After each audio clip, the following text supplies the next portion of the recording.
All right. Good All right, morning. we are doing roll call. So, when we call your name, please unmute the line. Good. Commissioner Barrios? Is she on? She's on the phone. Move on. Commissioner Sorry, Carter? this is Commissioner Barrios. I'm here. Commissioner Carter present. Might need to be- I think William's okay. Hang on. All right, now. Commissioner Carter? I'm here, present. Good. Is Commissioner Barrios on? Go back to her. Commissioner Doyle? Hey, good morning. I'm here. Morning. Commissioner Farron? This is Commissioner Barrios. I'm here. I'm sorry. All right. Commissioner Farron? I'm here. Good morning. Morning. Commissioner Hatch? Present. Commissioner? Is this last name? Maka? Micah. Commissioner Tellez? I'm here. Good morning. Good. Good morning. And Commissioner Young? Yeah. Good. We have a problem. He's not here. Unless he's on the phone. She did. It just, She did. Mike's Heard from here. Commissioner Micah yet. All right, so we have a quorum. Yes, ma'am. Perfect. Oh, So yeah. we are hosting this meeting via webinar. We ask all participants to mute your microphone or cell phone if not speaking. As you are able, please stand for the Pledge of Allegiance. Allegiance to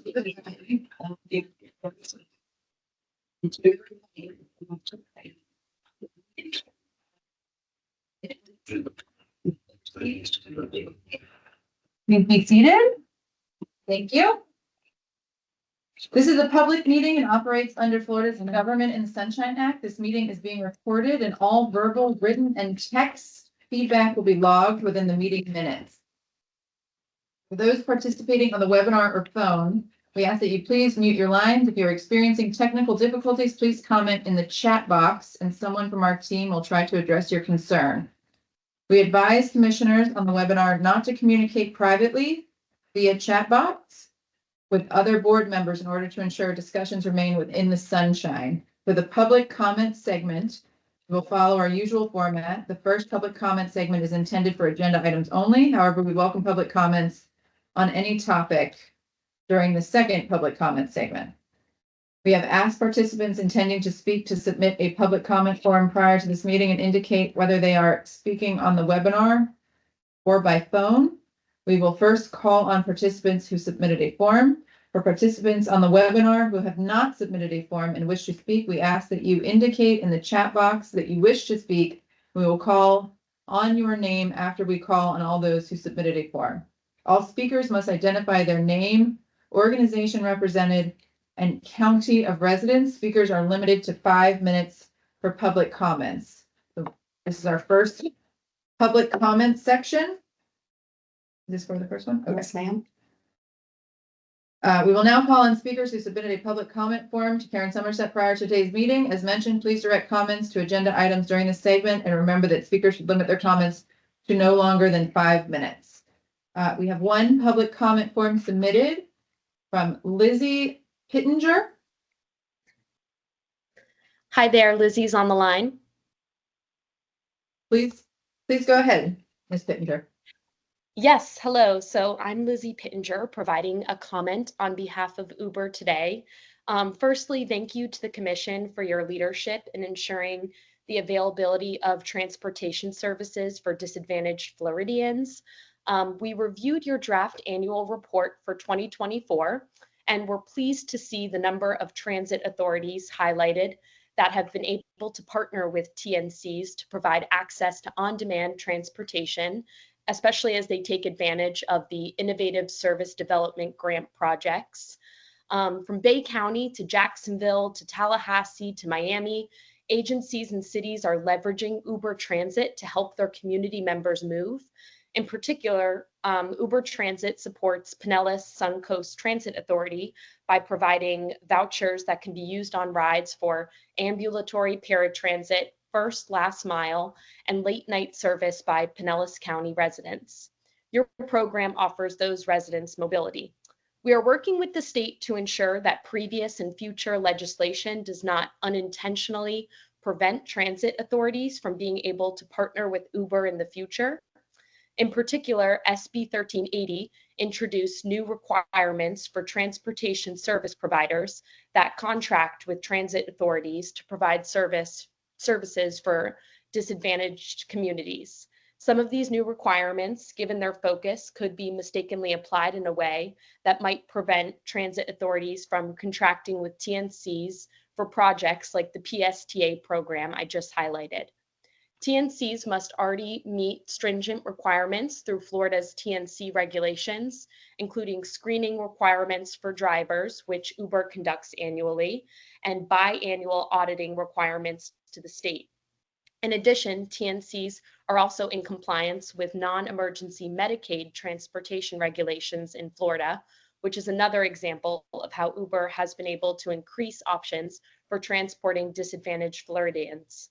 With one of the Commission's 2025 goals being to monitor legislation to ensure Florida's transportation disadvantaged program continues to remain one of the best in the nation, we wanted to flag our efforts here that we are working on a legislative solution to ensure that transit authorities can continue effectively utilizing TNCs for transportation solutions. Our goal is to align these efforts with existing and future legislation to ensure that TNCs can continue to connect disadvantaged Floridians to innovative, cost-effective, and efficient transportation services. Thank you for taking the time to listen to my comment, and I'm happy to meet with you all for a follow-up conversation. Thank you. Thank you, Ms. Pittenger. We will now invite other webinar participants to indicate in the chat box if they wish to speak. There's nothing in the book. Okay. Thank you for your comments. We have two sets of meeting minutes to approve. First, we're going to do the approval of the July 17th, 2024 meeting minutes. The Commission convened its business meeting via webinar on July 17th, 2024. The draft minutes were provided to the CTD business meeting packet or in the CTD business meeting packet. Are there any questions or revisions needed before a vote is taken? Is there a motion to approve the minutes? So moved. Is there a second? Commissioner Doyle seconds. Thank you. Any opposed? Meeting minutes are approved. Approval of November 13th, 2024 meeting minutes.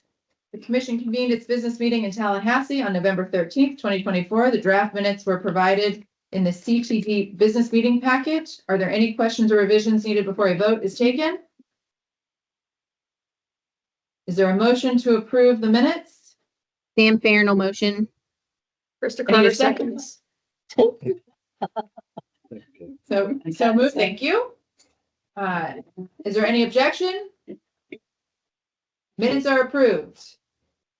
All right, we will now move on to the adverse incident policy. As discussed during our last meeting, SB 1380 requires the Commission to establish model procedures for transportation service providers to investigate and report adverse incidents pertaining to paratransit services to persons with disabilities in consultation with FDOT, CTD staff, drafted adverse incident procedures, which are included in the meeting packet. As you will remember, Director Darm provided a brief overview of the procedures, and the Commission voted to table the decision to approve it until the next business meeting today. Commissioners, are there any questions on the adverse incident procedures? I do have a few. Okay. Okay, yeah.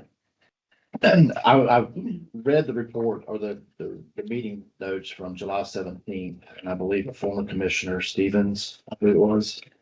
Is that correct? I don't know that we've ever defined what an adverse incident is.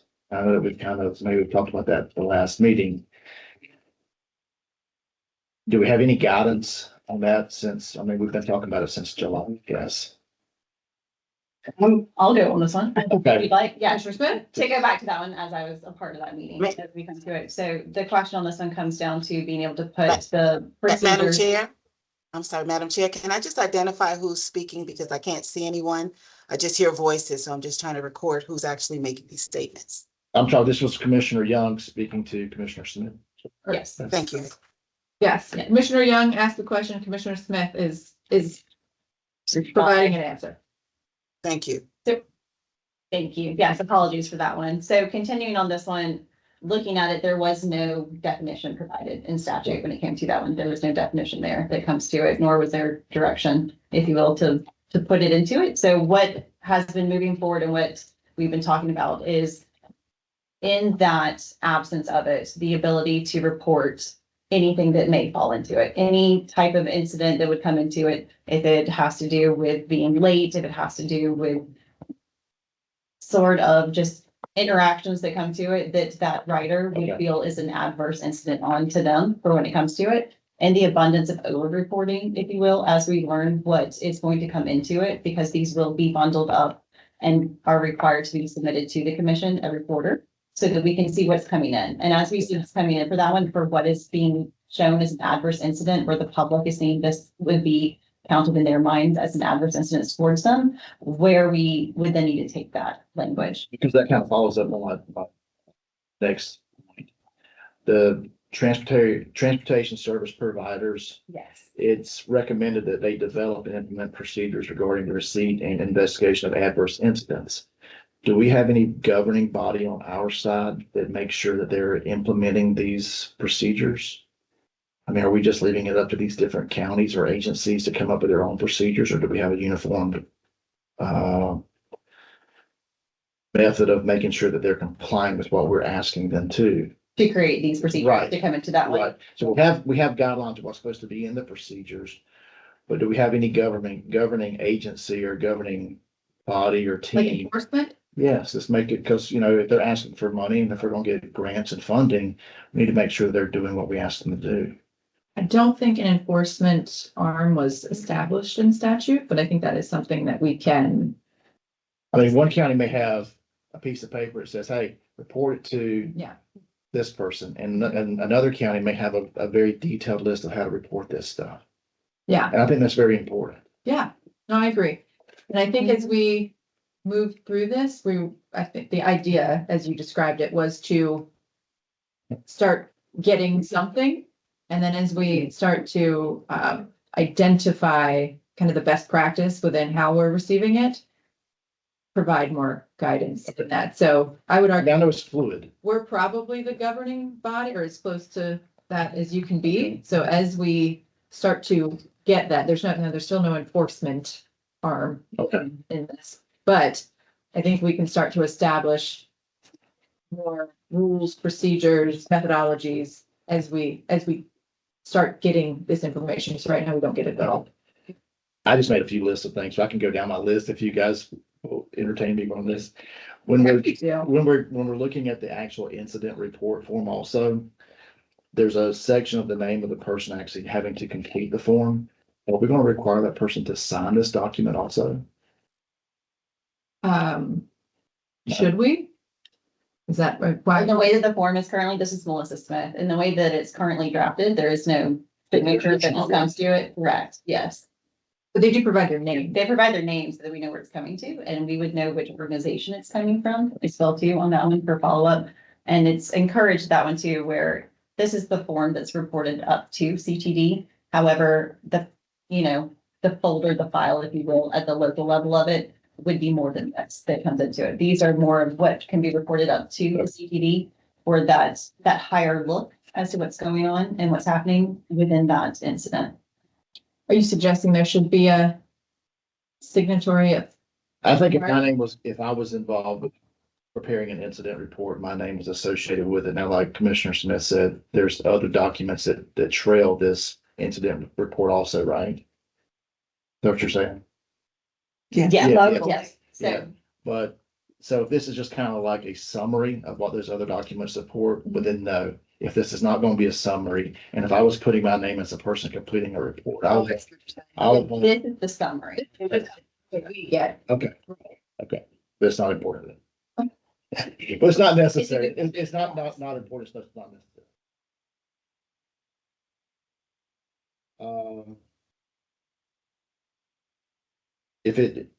Does this adverse incident also involve accidents? It could. Okay, so are we making sure that the person that's engaged or involved in the accident, whether it's the claimant or someone who's acting out with a disability who's creating an incident, are we providing them with a copy of any of this information?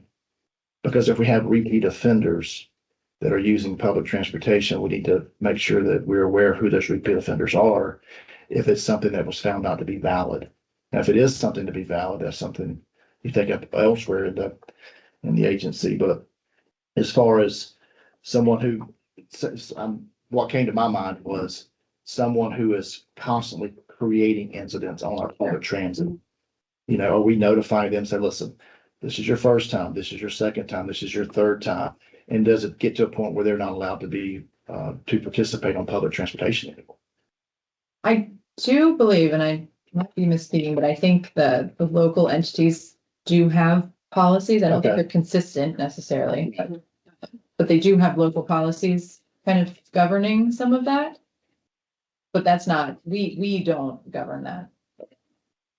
And those were just. And if I Yeah. can comment Those were on my that one concerns. too, I think that's something that helps as part of this reporting, having that model put together of being able for that entity, that organization to see that type of trend. Is that a trend that's coming? If they didn't have this reporting mechanism set up yet, they wouldn't be able to have that trend line. But does this create that availability of the data to see certain trends that are going to come from that and where those are stemming from? And then it also within the procedures has the way of what are you doing to mitigate those? What are the causal factors? What are you doing to change those causal factors that come to it? And gets them thinking in that mindset of looking at it, investigating it, and there's a requirement that within 48 hours, it would have to be investigated and opened up Correct. to start into that one, which is a good start as well.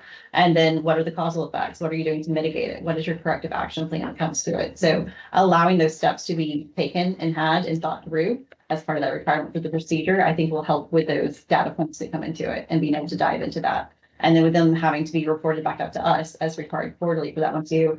Are we seeing specific things with one entity? Are we seeing specific things that are across regions? Are we seeing specific things across the state? And then how can we as a commission best address those issues and put forward recommendations of how we can fix that? One thing that may be helpful. Commissioner Hatch? So from the agency for persons with disabilities perspective, I think that, we are tasked in the same piece of legislation to establish minimum training standards. And I think this, when we're collecting the adverse incidents and we're seeing some of those trends, then we'll be able to adapt our training. At our agency for the rides that we pay for, through our providers, we have a couple different ways that we receive information. Obviously, if there's your mandatory reporter, if there's any allegation of fraud, neglect, abuse, that goes to a DCF hotline, right? But from a transportation lens, because we have some of this information already for, again, the subset of transport providers, we have really two categories. We have one that is a reportable incident, so something that may be very serious, but it's not life safety, and there is reporting timeframes around that. And then we have critical incidents, and those are, in the hospital, there's life-saving measures going on, and that escalation looks very different. But that allows us, I think we're able to get there. We want to continue to refine that even within our organization, but we were able to get there because we already collect some of this data. I think we can use that information model, some of the standards that we already see with the Department of Transportation to continue to enhance this. So I think just trying to understand what the data looks like, how that may influence some of the training. I think there's a lot of fluidity here. Yeah, but those were my concerns. Yeah, absolutely. Yeah, I think as soon as we start to get some of this data back, we can start working on more specifics. And looking to see refinements. Yeah. Yeah, that can come from. It's a start. It's not the finish. All right, so are there any other questions or commissioners who would like to discuss? Yes. Okay. This is Commissioner Barrios. Oh. I just had one question. On at the bottom of the form where it says, please describe any follow-up measures taken, and then it says, at the minimum, investigative steps that were taken. I was wondering, what would you guys think about maybe adding to that and saying, and any corrective measures or action, and whether or not any corrective actions or measures were deemed necessary. I mean, just to know if they actually changed anything as a result of what happened.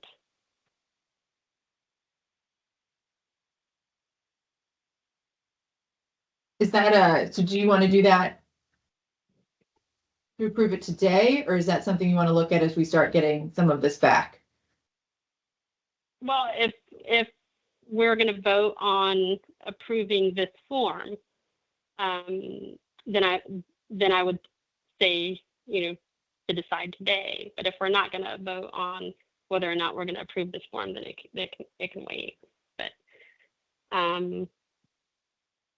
just curious. So we to are voting on, we're voting on the policy and the form for now. Right. Again, this is not the final, right? This is just the first, we need to get something out to get this started. But what is the exact language you are proposing? that at the end we add, and whether or not any corrective measures / actions were deemed necessary.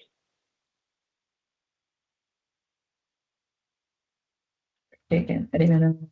This description must include a summary of investigative actions. Chair, if I may, Yes. another suggestion for that one too, Commissioner, I think that's a great point that's brought up to it. If I could also offer, maybe as we lead into it, it could say briefly describe follow-up measures taken, including mitigation or corrective actions for that first sentence, and then maintain what's in the second sentence now. And I only say that because I think the investigation activities are more so in what happened within that 48 hours. Did it happen? Did you meet that timeline of it? If that addresses the concern of that one too, which I think is a good point to be able to have them describe any mitigation or corrective actions that they took. I like that. Yeah, yeah. Does that work? Agreement. Okay. Yes. I'm looking at our lawyer commissioner to Yeah. make sure this is. That's good. Sounds great to me. Would you please, this is Ms. Munson again, would you please just repeat the language so that it's clear what the body is voting on as to how it will print? The two sentences that are there will remain the same, and I think, because I can't see anybody, it's difficult. I think it was Commissioner Smith who suggested fine tuning a third sentence or adding a third sentence. Could you repeat what that is? No. I'll clarify that. Yes, it's Commissioner Thank you. Smith. It's very difficult on this screen, just looking at names, not knowing who's saying what. So I appreciate you guys' indulgence. Absolutely. So Commissioner Smith, and what my recommendation would be to the body for the follow-up for this is, first sentence remains as briefly described follow-up measures taken. After taken, I would insert including mitigation or corrective actions. And then the second sentence would remain the same. Okay, so it'll be comma, including mitigation or corrective action. Okay, or maybe not a comma, I don't know, but okay. And then I would also allow staff to make technical changes as necessary, but whether or not a comma should be included. I just wanted the commissioners to know what they were voting on, to be clear on that. Thank you. And any other wordsmithing, I'm open to that, but that. I think that's an excellent suggestion. All right. Any other questions, suggestions, discussions? Thank you. Is there a motion to approve the adverse incident procedures as edited? So moved. Sorry, Director Hatch or Commissioner Hatch. Sam Farren will second. All right, so then I'm opening up to a vote. All in favor? Aye. All opposed? All right, unanimous. Passes. Thank you so much. Okay. Next, we'll move on to the discussion of the 2024 annual performance report. Each year, the commission is required to present a report to the governor and legislature. The report includes summary statistics on transportation disadvantaged services that were performed during the previous state fiscal year, which included July 1st, 2023 through June 30th of 2024. The draft 2024 annual performance report was provided last week. Karen Somerset will provide an overview of the content. We will then have a discussion. Karen? All right. Well, excuse me, as the slide shows, the annual performance report, we do this once a year. We include accomplishments that the TD program has achieved, as well as the commission. This year, it's a July 23 through June of 24 time period. You can see some of the major accomplishments where we have secured additional funding for the Innovative Service Development Grant. So got additional budget authority. We also were able to obtain an additional position, which we haven't had an additional staff position in probably over 20 years. And it's our data analyst position. And then we were able to complete the annual operating report study that we had began at the beginning of 23. Some of the performance data that's included in the report. It's a summary of information. We will be printing out statewide, an additional statewide report that will have performance information by county, so for each system. And it's a separate report. We didn't include it in because there'd be an additional 67 pages plus more. But some of the highlights of this year's performance, Debbie, you can go to the next slide. And we served over 189,000 individuals through the coordinated system. Again, the coordinated system, if you'll remember, it is the community transportation coordinators, any of the operators that they contract with, as well as coordination contracts. And those are entities that provide transportation for their own clients with their own vehicles. So it's a combination of services that are provided statewide. We provided approximately 13.4 million trips, covered 79.1 million miles with 4,000 vehicles. So trip purposes, we did 4.8 million trips for life sustaining. Life sustaining is more like conducting personal business, going to the bank, doing some social activities, visiting maybe a spouse or someone in the hospital. So it's more of just your social activities. Then we also have it broken down as to the 4.6 million for employment, as well as education, training, and daycare type trips. Then 3.3 million trips for medical purposes. That does include some Medicaid transportation because some of our CTCs do provide transportation through the non-emergency Medicaid transportation services.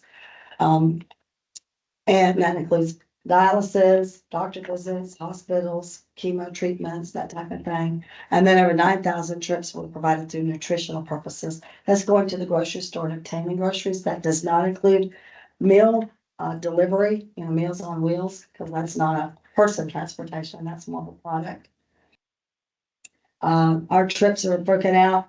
You can see 8.4 million were provided through the fixed route or through the ADA complementary or deviated fixed route. That's where they deviate off the fixed route services.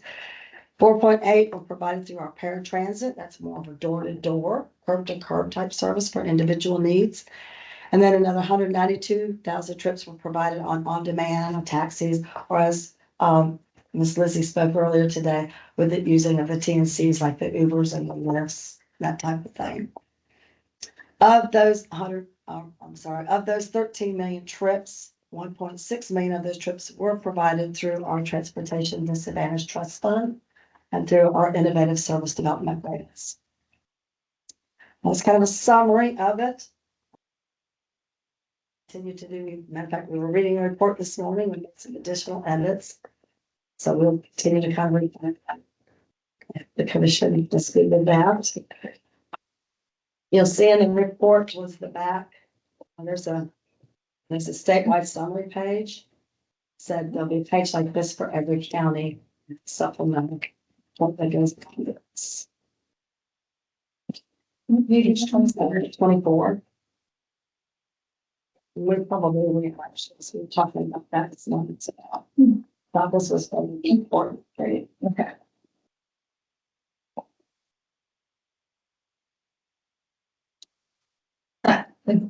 That's it. Okay. I'm sorry. Yes. All right, so. Commissioners, are there any questions, comments, discussion on this report? Opening the floor to, This is Commissioner Smith. Good report, put together, excellent trips, everything that's being provided from this one too. I had one comment on page 26 for the chart, just for informational purposes. It's broken down by network type on the end for sole source, complete brokerage, or partial brokerage. Only suggestion there is whether or not we can maybe add a footnote that talks about what those types mean. What is a partial brokerage? What is a sole source? But that partial and complete brokerage, I think sometimes for those reading it, it would be helpful to have a footnote there for what that includes to come, if that's possible. Okay. so I have, a question. I'm not even sure who exactly it's directed to, but I'm gonna open it up to the group. Are we, is there unmet need? Are there people who aren't getting rides right now? Yes. And who, like what, is it anecdotally, do we have any data on that, and what type of ride are they needing? Or where are they going? Then that's been a challenge. We've talked about that before. There's some studies done to help us try to identify unmet need. Unmet need can be, some of the challenge with that is that if I call today and I ask for a trip, medical services, and I need to maybe go to school, and you tell me we're only doing medical trips, we're not doing transportation to schools, then that was just one call. But in Okay. reality, that could be multiple trips, and it could serve actually multiple people. So it's hard to capture that information. We've asked the CTCs to report that in the reports. Some of them do, some of them don't. We can definitely start looking to try to refine that again, at least at a minimum. You know, if you're not able to provide the service, tell us what kind of services you're not able to provide this time. Sure. Yeah, but to try to get a number, it's been very challenging. So the reason I'm asking that is because I noticed that, employment went down. No, maybe wrong. Employment went up. Okay, so how are we, I guess that's my understanding of how are they prioritizing? So if there is unmet need and people, they are specifying where what types of trips, how are they deciding what takes precedence based on the total population? Right. A lot of systems do prioritize by trip purpose, Okay.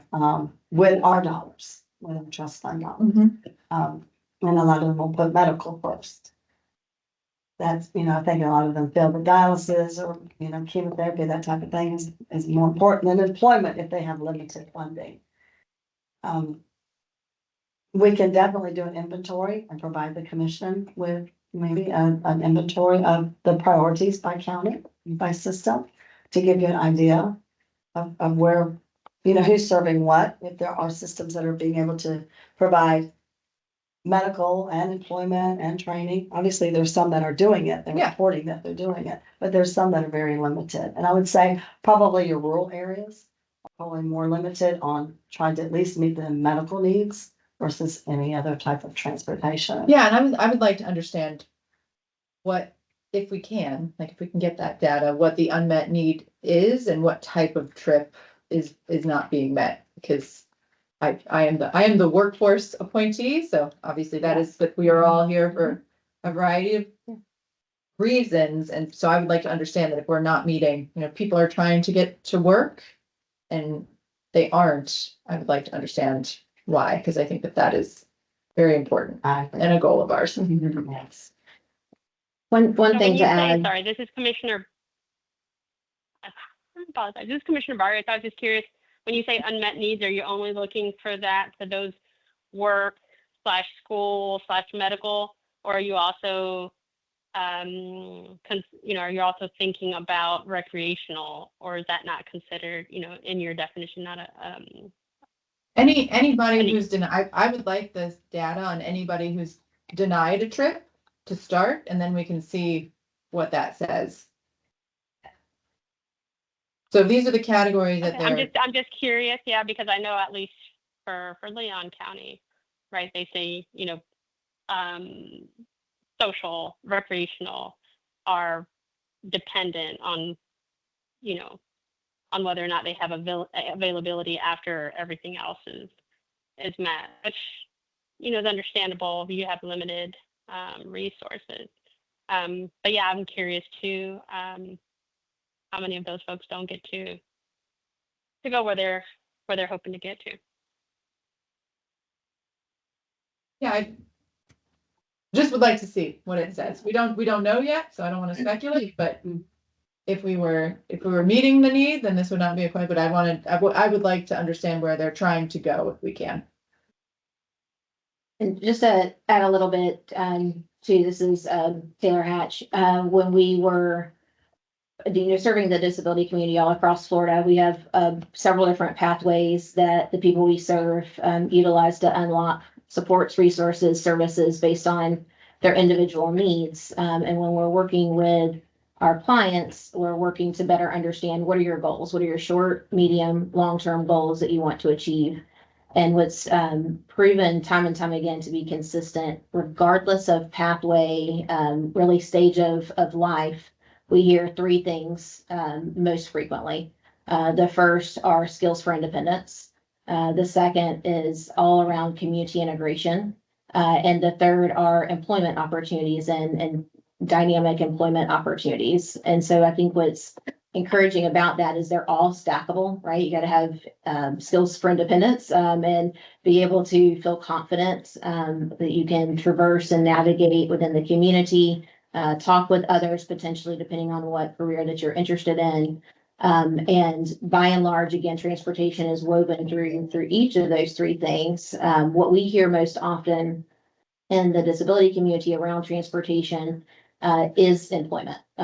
It's great to get a job, but you got to maintain a job, right? And if you don't have reliable transportation, know that you can count on, that whatever vehicle type of transit you're using to be able to show up on time. It's a difficult, honest conversation with your employer at some point, right? To maintain that role. What we also hear is, flexible schedules are really important for the disability community for a multitude of reasons.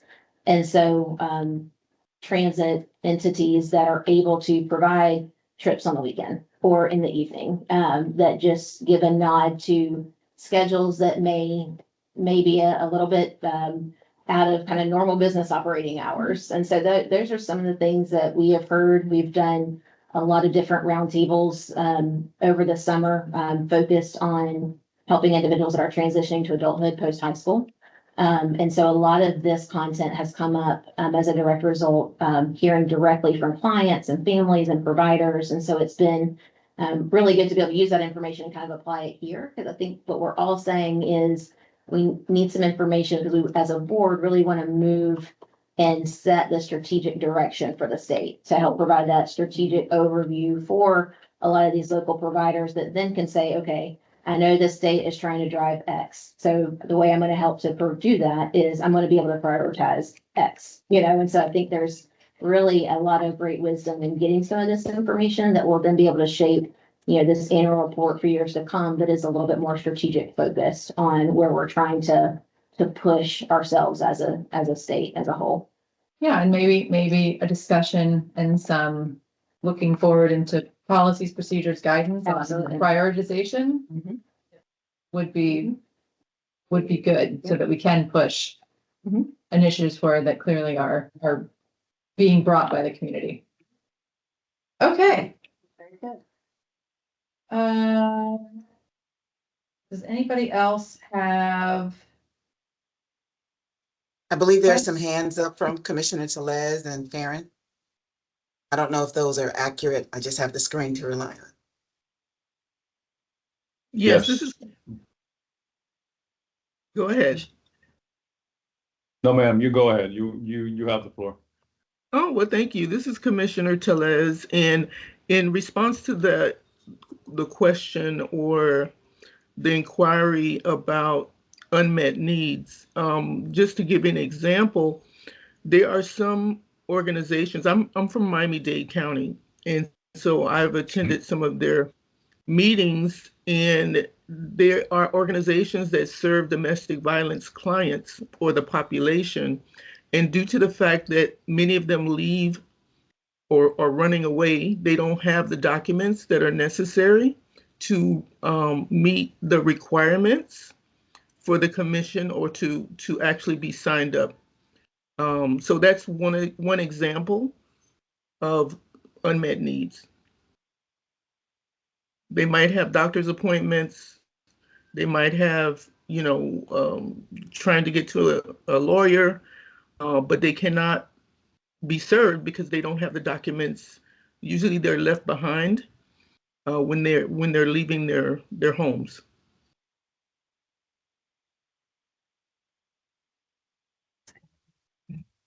Thank you. So that's understanding what it takes to be an eligible writer. Okay. Yeah, I would love to know what that looks like too. Like, how are we determining need? Because yes, they would not, individuals that don't even qualify wouldn't be counted in the unmet need, but what is required of somebody to demonstrate need? Their qualifications, their eligibility. Also, yeah, Commissioner Farron has a comment as well. Commissioner Barron? Yes, thank you. So mine's more just a comment, Chair Russell, on what you were asking about from an unmet need perspective. I want to expand on that a little bit. I think that's a great request for that data. And in particular, when I think about it, coming from our, background as a healthcare services provider and a Medicaid contractor, the membership that we serve, we have existing requirements surrounding providing non-emergency transportation. And so I wonder if when we get that information on unmet needs, if part of the forward-thinking policy and procedures should include some communication campaigns around what members may have available based on the other services that they receive from the state too. I would like to even elevate that more on identifying other sources for some of these activities as well. Because I know that APD has access to funds for this. I know CareerSource has access to funds for, so it's also making sure that these dollars are highest and best use. Exactly. And that there isn't somewhere else that we can, and so we can serve more people. Right. And where does that communication lie? Does it lie with us as a Medicaid provider? Does it lie, you know what I mean? And so I think that's a great pathway forward for that. Perfect. Thank you. There is one more hand, Malcolm Moise. I apologize if I'm. Is that public comment or? Yes. Yeah, I was gonna wait. I'm sorry. I wanted to go speak on the public comment. I do apologize. Okay. Sorry. No worries. We will note that and we will, I think that's coming up on the agenda here. Next. Madam Chair? Yes. I can just ask just a clarifying question. I guess it would be for Karen, Mr. Director Somerset. So would that then require a consistent acts now for these transportation providers? I mean, just for the staff and commissioners to understand with this request of gathering data on the unmet needs, is that going to require a consistent ask of all the transportation providers now moving forward to collect this type of data? Or was there something in place where this data is already available? I wasn't sure. Yeah, it's a good question, Michelle. We would probably need to follow back up with a specific ask for each of the systems. We Okay. currently don't have, a mechanism for them to provide that to us right now, a format or a template or anything. That would be something that we would put together and collect between now and our next commission meeting. Thank you. Thank you again, Bill. Yes, ma'am. All right. So, may I get, or any other questions, comments on this report? Okay, may I get a motion to approve this report? This is Commissioner Doyle. I so move. Commissioner Doyle? May I get a second? Commissioner Carter seconds. So it has been motioned and seconded. All in, oh, With allowing staff to continue these items. yes, yes. Yeah, you're good. Yes, with an allowance for staff to continue to make edits. So we have a first and a second, or a motion and a second. All in favor? Please say aye. Aye. All opposed? Motion or report passes. Thank you. All right, so that completes the action items for today's meeting.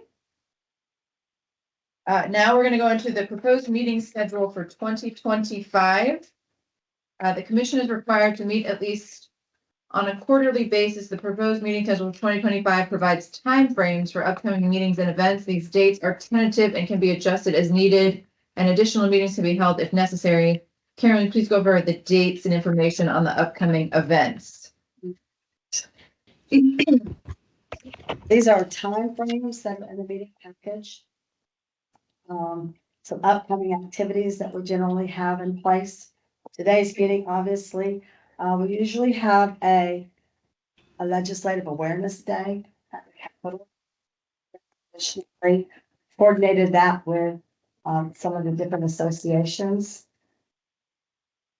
With the construction that's going on right now in the courtyard and with limited days, we were suggesting of possibly maybe partnering with DOT as opposed to having our own day. That way we'd still have a presence, but it's just work to try to coordinate that.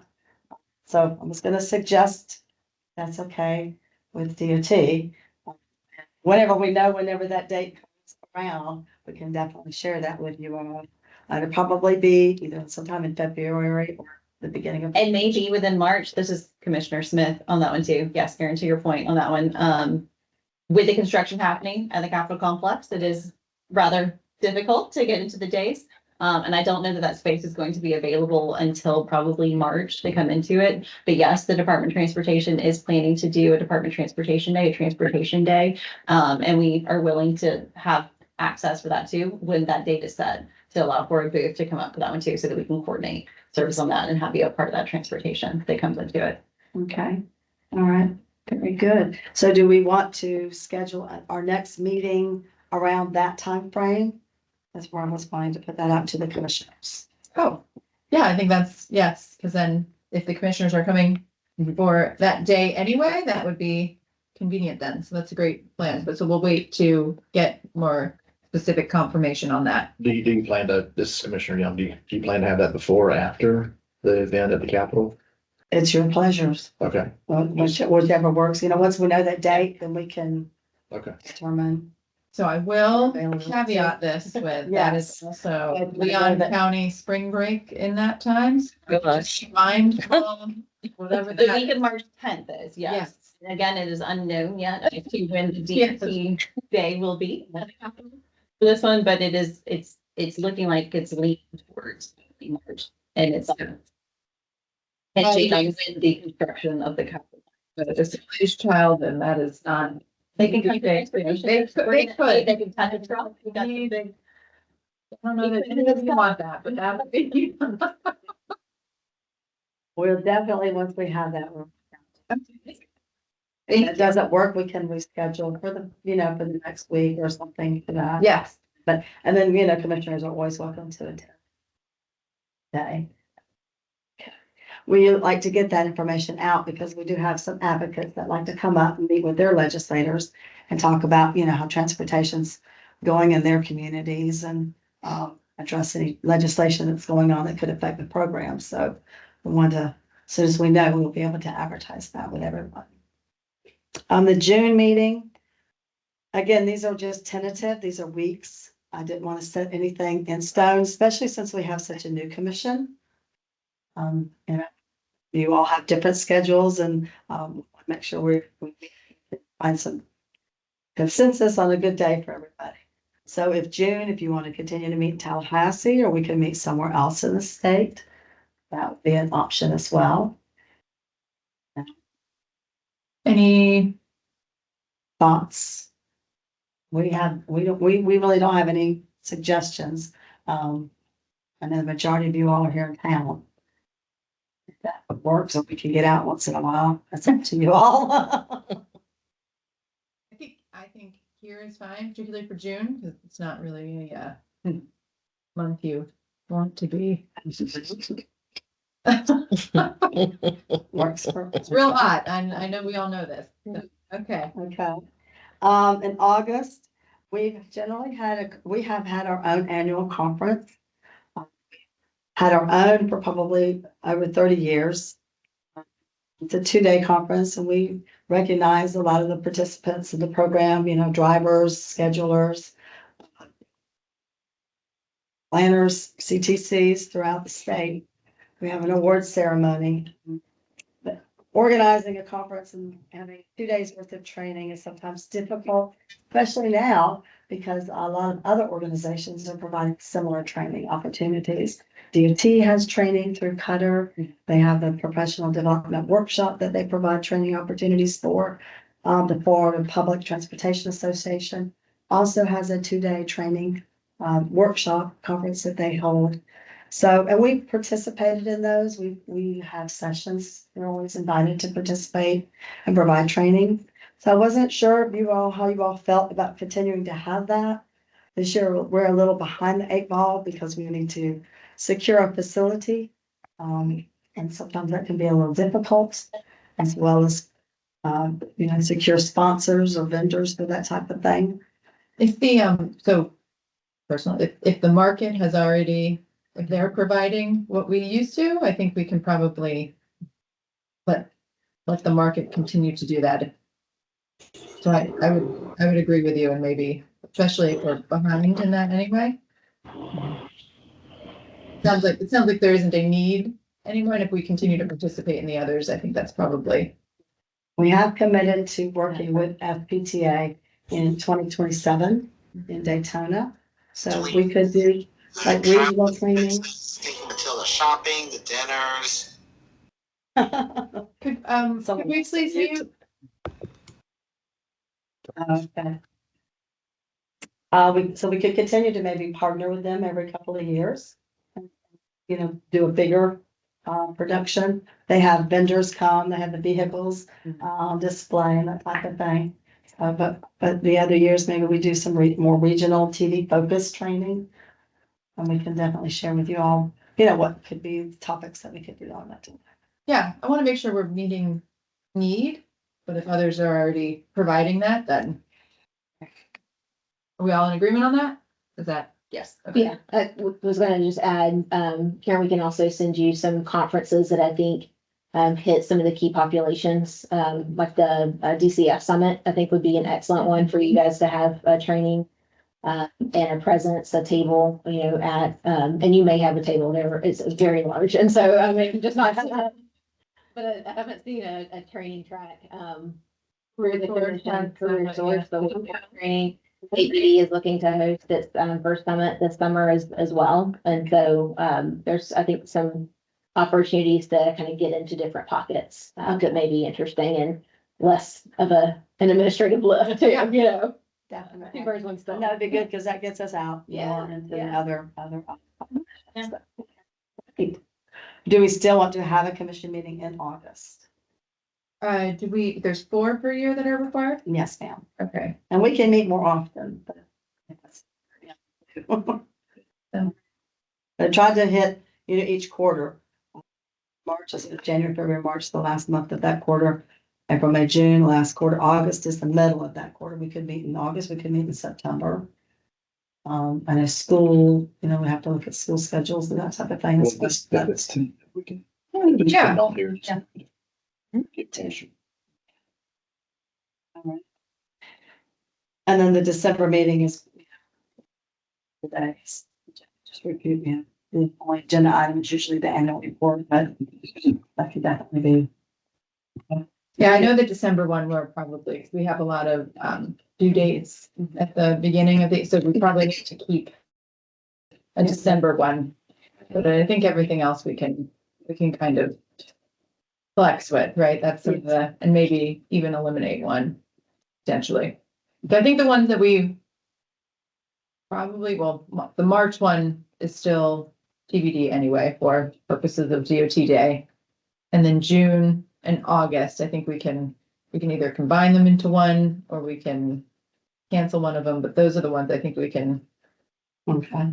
Gotta make sure we meet quarterly. Right. Or at least. Four, so it's okay, so December, January, February. Yeah, March. today, so 24, so March.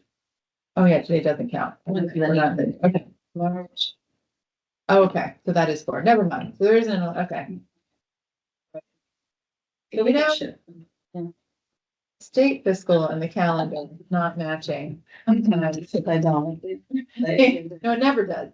So, anyway, okay, so yeah, I think in concept, these are all fine and we can, as we get closer, finalize the specific date, but those weeks all look good. Pretty good. Unless, is there any commissioners have anything specific in any of these weeks that just is a no-go for them that you know of now?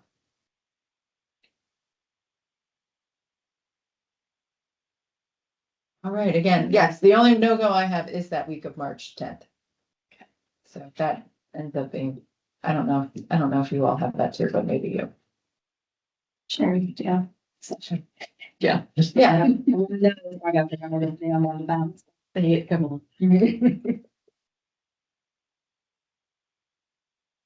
This is Sherry Powers. I just wanted to kind of remind, as we think about the dates, some of the activities that go around these dates in the meeting in June is kind of critical to be earlier than later, only because we have quite a few grants to get out effective July 1. Okay.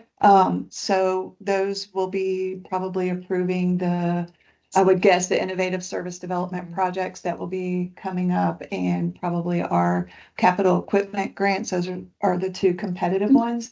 The other grants are pretty much set in stone. You know, they're going to get the grant. It's just a matter of how much funding we have to allocate. So I just kind of wanted to put that in your thoughts. Yeah. So you keep it in mind. No, that week is fine. I think also, that will be whatever legislation comes out and is passed, that would be good to review that too, right?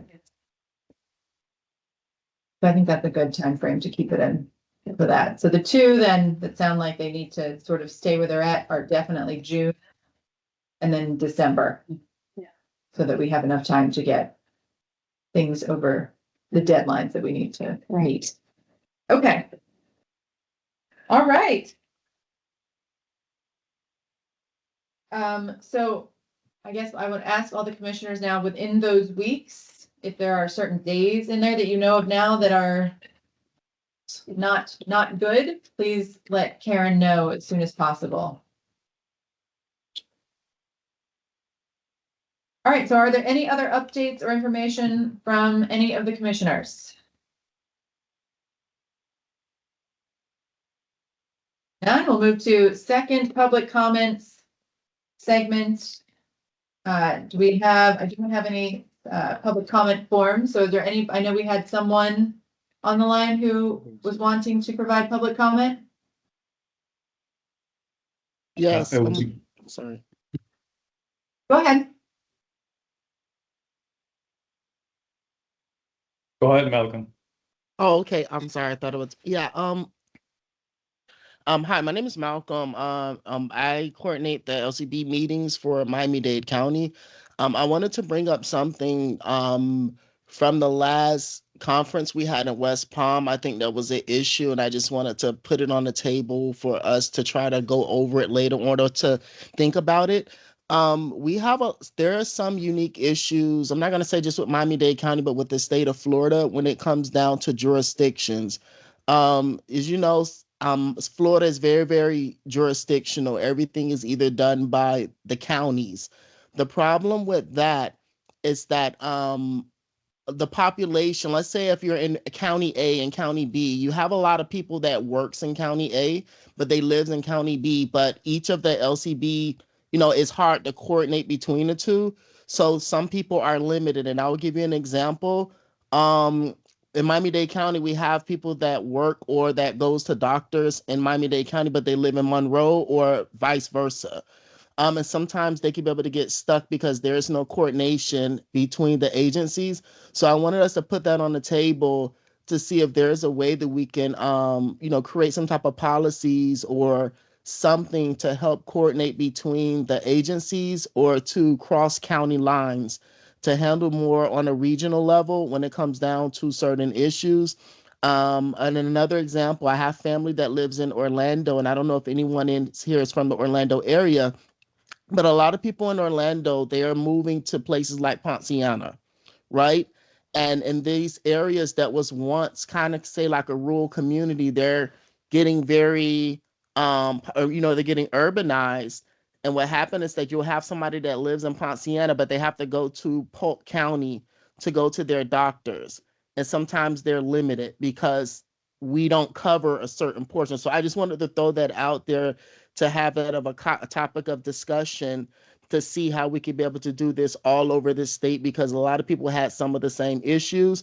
And it may not apply in certain areas and may apply in other areas and may be on a case-by-case basis. I just think that we should have some type of policy or coordination to be able to do something similar to that. I Thank think you. that's a great idea. So I'm from South Florida and I used to live in Dade County, but worked in Palm Beach County. So I know exactly what you're talking about. Is there, how does that work? Are there people, so if I'm a person with a job in a separate county, even if they butt up against one another, will you take me there or you won't take people across county lines? It's very unique by county. Okay. Yes, very unique by county. And even in the urbanized counties, Miami-Dade and Broward. I live in Broward County, but I work in Miami-Dade County and I live right on the county line. It's urbanized. Only we as government officials know where the county line starts, but the community don't look at it that way. You can literally walk across the street to go to the store. But if I wanted to catch a bus that goes from my house into, let's say I'm going to say 4 blocks down. I mean, I would walk, but let's say I live a mile within the county line.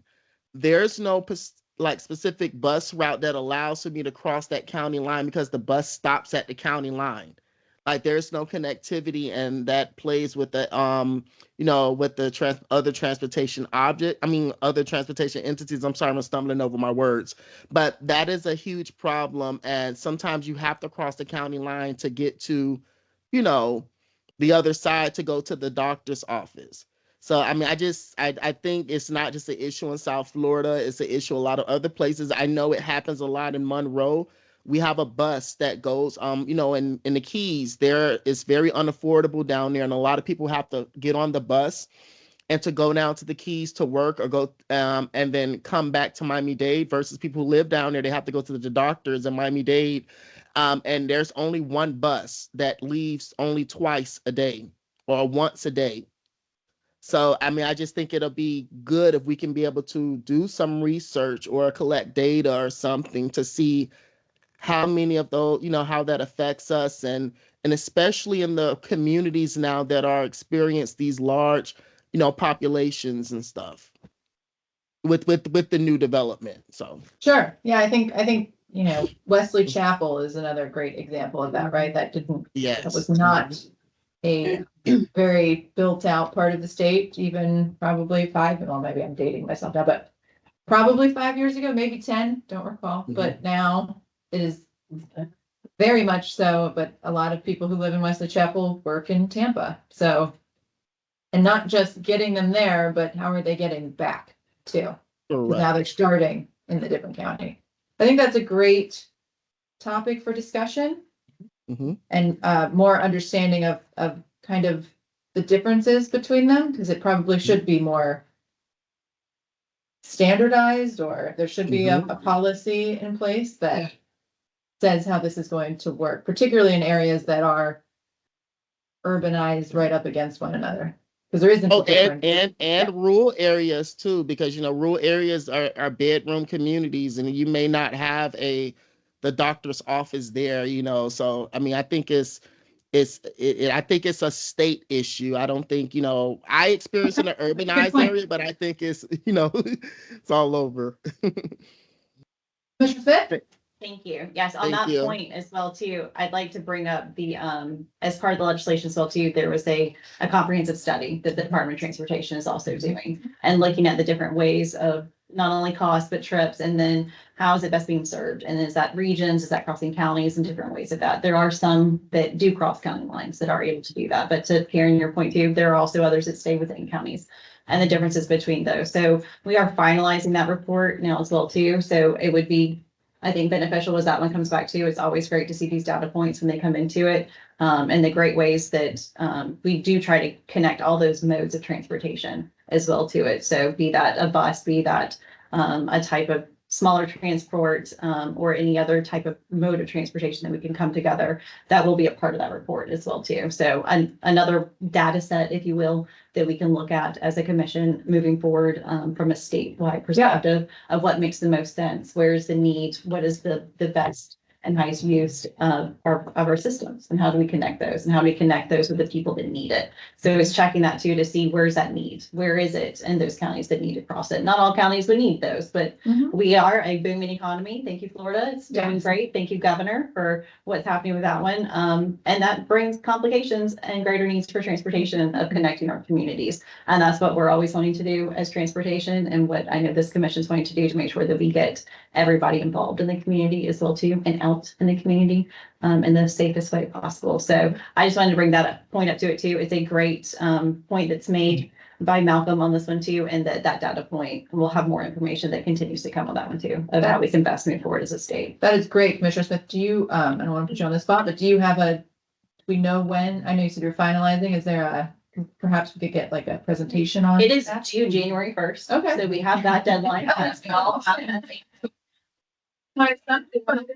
This is, sorry, this is Commissioner Barth. I have a question.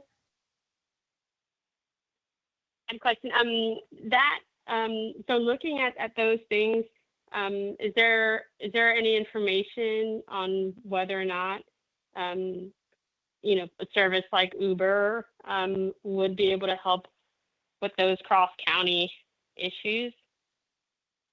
That's another thing, Commissioner. Sorry, this is Commissioner Smith again. Being looked at, what types of emerging technologies, is that still considered emerging technologies? We had, I believe it was Lucy spoke earlier from Uber, TNCs from this one too. How is that coming into it? In our report too, our annual operating, you see how many are TNCs now, less taxis, maybe more TNCs. What's happening on those, and how is that best being served? Is that working out for the customer of this one too? When we get those reports back to customer satisfaction, are they timely? Are you making it to where you need to? And being picked up appropriately, and the training that goes along with that one too, for certain members that may need special accommodations that come to it. But yes, that's part of it as well, as what comes into it, what's being used, how it's being used, any recommendations that can come behind that, just findings generally as to the state of the transportation system as a whole when it comes to our community that we're trying to serve best on this one. But that is also included in it, yes. And to Chair's point, finalizing it, trying to hit that deadline for what it is, along with the other reports that may or may not, yes, at year end. Happy to come back on something of that one too, when we need to, if it would be beneficial for this group as well too. There were also 2 other reports that were due out of that one too. Cutter and I Street had to do some reports as well too. I think those may be beneficial to bring back to this body as well at our March meeting. Yeah, I think, I mean, I know I know I'm new, many of us are new. The more information we can gather about need, usage, availability, I think will help us all as we're moving forward. As those reports are printed, published, then I can definitely send those out to you. Perfect. Okay, I think maybe Elmer, you have Steph on the. Seth King, yes. I think there's another one that want to have public comments. you are recognized. Good morning, Seth Kling, Sarasota County. Want to bring up a couple of things that as I've been going through this, the guidance that we have for the TD program is mostly from the 80s. And updated to that would be wonderful. I hear talking about we want to make sure that there's no missed delivery or something along that lines. The way it's written right now, there's a very broad scope of what we're doing for the transportation. So if the commission wants money spent in a very specific way, it needs to be very specific in what it gives to the guidance to us. I want to make sure that we're not creating a duplication of work. We provide a lot of reporting to the state already. If we don't have guidance from the commission on what exactly specifically they're looking for, we're going to run into a huge issue across the state of people trying to report things to different locations, and we're going to get double reporting, and it's going to look very bad overall. The definition of an adverse incident, I saw somebody paste something in chat a little bit ago, but if we do not have a dictated from the FCTD what an adverse incident is, again, we don't have any guidance on which direction to go with stuff. And then I would also say that the form that you guys have proposed, if you get 0.1% of your ridership that comes in and has a adverse incident, you're looking at 25,000 individual forms a quarter. That's a lot of paperwork and a lot of forms that are on there. I would highly recommend or ask that there is a digital process or a batch process to this and not a paper form version to it. And then I did have a question or a concern about when we started, you were talking about that form, disciplinary action and stuff like that is provided to individuals. Is that stuff that we want to be shared and is public access or public knowledge to people that they can get their fingers on? Those are most of my comments. Thank you. Thank you very much. Okay. Any other? So that concludes our business meeting. We want to thank everyone who participated in this meeting. Our next scheduled meeting will be sometime in March and may be in conjunction with DOT Day at the Capitol. Karen will notify us on the exact date once she is able to coordinate. Is there a motion to adjourn? Doyle so moves. Can I get a second? Commissioner Carter, I second. Thank you so much. We vote to adjourn. Can I get all in favor of adjourning? Say aye. Aye. Aye. All opposed? All right. This meeting is concluded. Thank you all very much. Thank you. So is the form is going to be submitted to you all in paper?